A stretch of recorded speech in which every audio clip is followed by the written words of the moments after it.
আমাদের গ্রাম বাংলার পঞ্চায়েত অফিসগুলো সাধারণত কেমন হয়? ভাঙা চেয়ার, টেবিলের উপর ফাইলের স্তূপ, চায়ের কাপের দাগ, আর ঘরের এক কোণে ঘরে আওয়াজ করা একটা পুরনো সিলিং ফ্যান। আর সেখানে কাজের তদবির করতে আসা সাধারণ মানুষের চেহারাটা কেমন হয়? অত্যন্ত কাঁচুমাচু, বিনীত। পঞ্চায়েত প্রধান বা বাবুদের দেখলে দূর থেকে নমস্কার স্যার, পায়ে পড়ি দাদা বলার এক চীনা চাটুকরিতার ছবি তো আমরা দেখে এসেছি। কিন্তু পূর্ব বর্ধমান জেলার মঙ্গলকোটে যা ঘটে গেল তা এক কথায় নজিরবিহীন এবং হাড় হিম করা। কোনো স্যার নয়, কোনো দাদা বলে পায়ে ধরা নয়, এক্কেবারে ভর দুপুরে চোলাই মদ গিলে খালি গায়ে মালকোচা মেরে লুঙ্গি পরে শটান পঞ্চায়েত অফিসে ঢুকে এক জনমজুর যা তাণ্ডব চালালো তাতে থমকে গিয়েছে গোটা জেলার রাজনৈতিক মহল। মঙ্গলকোটের ভালোগ্রাম পঞ্চায়েতে কার্যালয়, সেখানে এই ঘটনাটা ঘটেছে। এই ঘটনাটি স্রেফ একটা সাধারণ ভাঙচুরের মামলা নয়, বরং এর ভেতরে লুকিয়ে আছে এক মস্ত বড় রাজনৈতিক সমীকরণ এবং প্রশাসনিক ক্ষোভের চোরা স্রোত।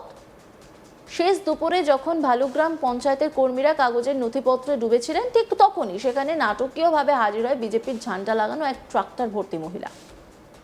আর তাদের ঠিক পেছনই এন্ট্রি নেন ছবির খলনায়কের মতো চেহারার এক ব্যক্তি। খালি গা, পরনে মালকোচা, দেওয়াল লুঙ্গি, চোখ দুটো জবা ফুলের মতো লাল, আর মুখ থেকে বেরোচ্ছে চোলাই মদের কড়া গন্ধ। জানা গেছে এই সন্ধ্যা মার্কা চেহারার ব্যক্তিটির নাম কালু দলুই। সে মঙ্গলকোটেরই পিঞ্জিরা গ্রামের বাসিন্দা এবং পেশায় একজন সাধারণ দিনমজুর। পঞ্চায়েত কর্মীদের দাবি, কালু যখন অফিসে ঢোকে সে তখন সম্পূর্ণ অপ্রকৃতস্থ এবং নেশায় চড়ছিল। মাঝে মধ্যেই নাকি এইভাবে নেশা করে থাকার পুরনো অভ্যেস আছে কালু, কিন্তু এদিন সে স্রেফ নেশা করে রাস্তায় পড়ে থাকেনি, বরং সোজা পঞ্চায়েতের ভেতরে ঢুকে শুরু করে দেয় একের পর এক মারাত্মক অ্যাকশন। অফিসে ঢুকেই জড়িয়ে যাওয়া গলায় তুমুল চিৎকার শুরু করে কালু দলুই। চোখের সামনে হাতের কাছে যা পাচ্ছিল, ফাইল, নথিপত্র, চেয়ার, সব ছুঁড়ে ফেলতে শুরু করে, যেন ওই সরকারি জিনিসপত্রগুলোর ওপর তার জন্মান্তরের রাগ জমেছিল। এরপর সে চড়াও হয় পঞ্চায়েতের কম্পিউটারের ওপর। আস্ত কম্পিউটার স্ক্রিন ও সিপিইউ আছাড় মেরে ভেঙে ফেলার পাশাপাশি দেওয়ালের বিদ্যুতের মিটারটি পর্যন্ত টেনে উপড়ে ফেলে সে। অফিসে গুরুত্বপূর্ণ সব ফাইল এবং নথিপত্র নিমেষের মধ্যে তছনছ হয়ে মাটিতে গড়াগড়ি খেতে শুরু করে। ভালুগ্রাম পঞ্চায়েত কার্যালয়ের ভেতরে প্রায় আধ ঘন্টা ধরে একচ্ছত্র রাজত্ব ও তাণ্ডব চালায় কালু। তার এই রুদ্রমূর্তি দেখে ভয়ে এবং আতঙ্কে টেবিলের তলায় সিটিয়ে যান পঞ্চায়েতের সাধারণ কর্মীরা। শুধু ভাঙচুর করেই কালু ক্ষান্ত হয়নি, তাকে আটকাতে গেলে সে উল্টে পঞ্চায়েতের নির্মাণ সহায়ক অভিজিৎ হাজরা এবং কর্মী রবি দাসদের মতো সরকারি কর্মীদের গায়েও সরাসরি হাত তোলে এবং মারধর করতে যায়। কর্মীরা বারবার তার কাছে হাত জোড় করে জানার চেষ্টা করছিলেন যে আসল সমস্যাটা কি বা তার কি কাজ আটকে আছে, কিন্তু কালু মুখে কিছু না বলে চোখের সামনে যা দেখছিল অন্ধের মতো সব ভেঙে গুড়িয়ে দিচ্ছিল।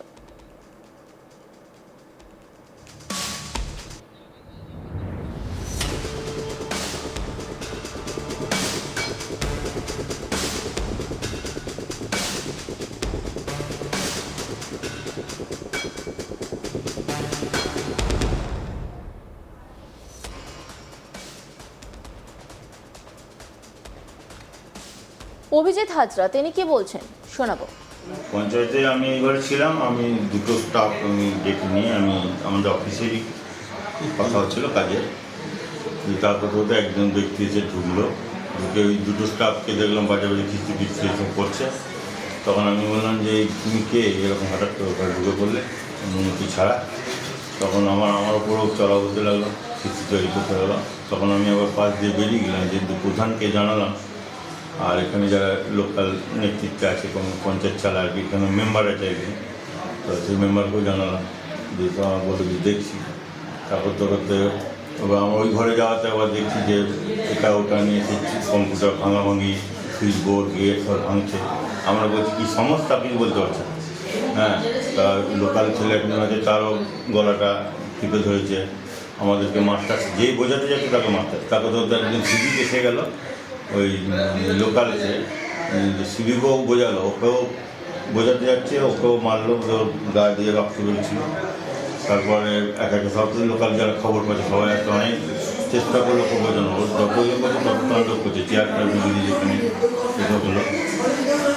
ওর দাবিটা কি? দাবিটাও নিজেই বলতে পারছে না, যে মাঝে মাঝে একবার করে বলছে আমার ঘরে কেন ছবি করবে না, আমার মেয়ে কেন চাকরি পাবে না, এসব করবে। আপাতত দু চারটি ছুটি করলো, বোঝালো। মানে ও কি সুস্থ ছিল বলে মনে হয়? সেটা মনে হচ্ছে যে সুস্থ ছিল বলে মনে হচ্ছে না, কি মদ্যপ অবস্থা ছিল বলে সেটা বলতে পারছি না, কিন্তু ব্যাপক তাণ্ডব করেছে। কি নাম ওর? এবার আমরা ভয়ে তটস্থ হয়ে আছি, আমরা বাইরে থেকে আছি, নামটা আমি জানি না, লোকাল স্টাফরা হয়তো বলতে পারবে, আমরা তো বর্ধমান থেকে আসি, জানি না। তাহলে কোথাও তারা নিরাপত্তার অভাব কিন্তু এই গ্রামের ছেলে এই লুঙ্গি পরে খালি গায়ে চলে এসছে, যে ব্যাপক তাণ্ডব। আপনার কি কোথাও নিরাপত্তার অভাব বোধ করছেন? হ্যাঁ অবশ্যই, কারণ হচ্ছে ধরুন আজকে তো আমাদের পঞ্চায়েতে সব 15-16 জন স্টাফ থাকে, তার মধ্যে আজকে এই মুহূর্তে 2-3 জন ছিলাম আজকে যখন তাণ্ডব করে, কারণ বাকি সব ঘরে সার্ভে করতে বেরিয়ে গিয়েছে।